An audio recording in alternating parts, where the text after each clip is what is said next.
Is your Tacoma equipped with a HiLift off-road jack? Do you have it mounted carelessly to the exterior of your Tacoma? And how long has it been since you actually tried to use your HiLift jack? Well, chances are, next time you need it, it's gonna leave you high and dry. Welcome back to Channel 7 News, everybody. I'm your host, Oscar Della Goldstein. Today, we dive in and follow a group of Tacoma owners who have hideously abused their HiLift jacks without even knowing it.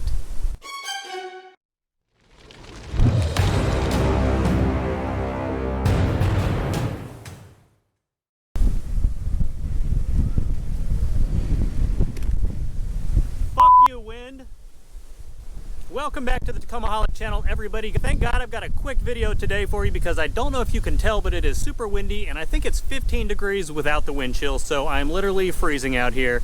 My hands are numb. I had to take the GoPro off the tripod because it almost blew over during my little intro, so let's dive right in. As a quick note, the 25% off sale I was running for Tacomaholic Day is going to be extended as long as I get at least one sale per day. So go ahead and check out the link below, grab yourself a patch, grab yourself a decal, key tag, lanyard, you name it. As long as I get at least one sale a day, the 25% discount will continue. And as always, anyone spending $40 or more in the store will get a free bonus item added to their order.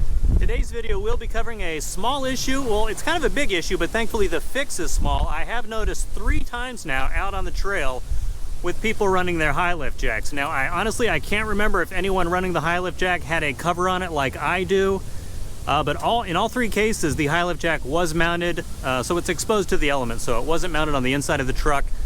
None of the people had it like under a cap or protected from the elements. So what I have noticed is people who have their HiLift jacks mounted on the outside, this has happened, like I said, 3 times on the trail right now. They had to change a tire, you know, do something, fix a CV, do a quick trail fix. They whipped out the HiLift jack to lift their truck up. The HiLift jack worked perfectly normally to actually get the truck up off the ground, but when they were done with whatever fix they were doing, the HiLift jack would not lower, which, as you can imagine, is sort of a quick moment of panic, because what are you going to do at that point? Just drive off the HiLift jack, risk it falling off and scratching the side of your truck, or, you know, just causing more damage? Nobody wants any part of that. Thankfully, I will show you a very quick fix you can do to avoid that situation yourself using 2 things that should be every Tacoma owner's best friend: WD-40 and fluid film.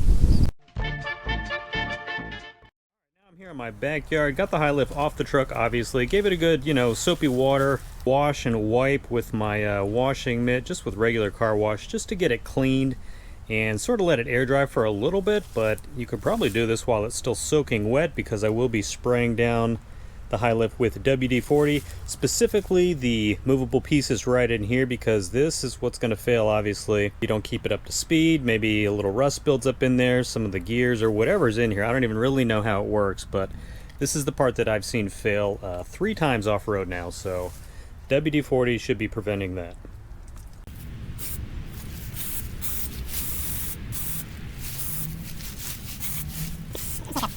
There's a bunch of different little like grooves and everything, so just make sure you hit it from both angles. So I'm gonna do it like this, get all the pieces, let it sit for a little bit, and I'm just gonna flip the whole thing over and do the same exact thing again.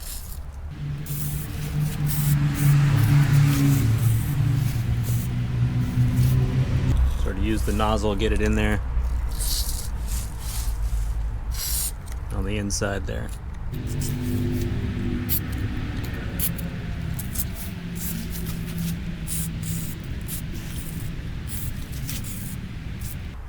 Alright, and that probably is way more than I needed, but better safe than sorry. Alright, it is now the next day. I let the WD-40 soak in overnight just to get it nice and deep. Some good penetration there. Now I'm going to hit the whole thing with fluid film, which you guys know I love. Fantastic, pretty much everywhere under your Tacoma. I'm going to go ahead and hit this, the mechanical area right here. Not so much the handle, just this area right here to give it a nice coating to protect it from the rust.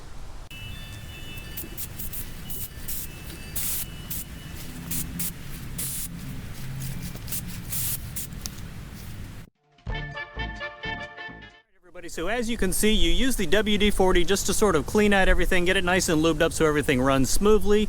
Then of course you can follow that up with fluid film, maybe a few times a year for both the treatment of WD-40 and fluid film, depending on where you live, obviously. If you live in a salty area where they're putting down the road salt, stuff like that is going to wreak havoc on anything mechanical with moving pieces when it's left outside exposed to the elements. But maybe a few times a year. I'm gonna start doing mine probably, I guess, every 2 or 3 months, because I do leave it outside, always attached, but I do have the cover, which helps at least keep some of the rain off it. But once you do apply that WD-40, let it get soaked into all the gears back there, then follow it up with the fluid film, just to give it a nice protection, because you know fluid film, it's great at preventing rust and anything. You can use it on your frame, pretty much anything under the truck aside from your brakes. So fluid film, perfect for following up. As always, links to the fluid film and the WD-40 down in the description below if you don't have any at home. It's kind of hard to find fluid film. I think I've only seen it in Lowe's, actually in a store, so I usually just buy mine online because I found it's usually cheaper and sometimes they have sales. All right, everybody, thank you so much for supporting the channel by watching this video. Take care of your HiLift jack so it'll take care of you when you actually need it. Comment below on if you've had an issue like this happen where your HiLift jack was just sitting outside, left alone, and it failed you when you needed it, and you were sort of left high and dry. I'm gonna go ahead and get inside because I cannot feel my toes anymore. Enjoy the rest of your week, and I will see you in the next video.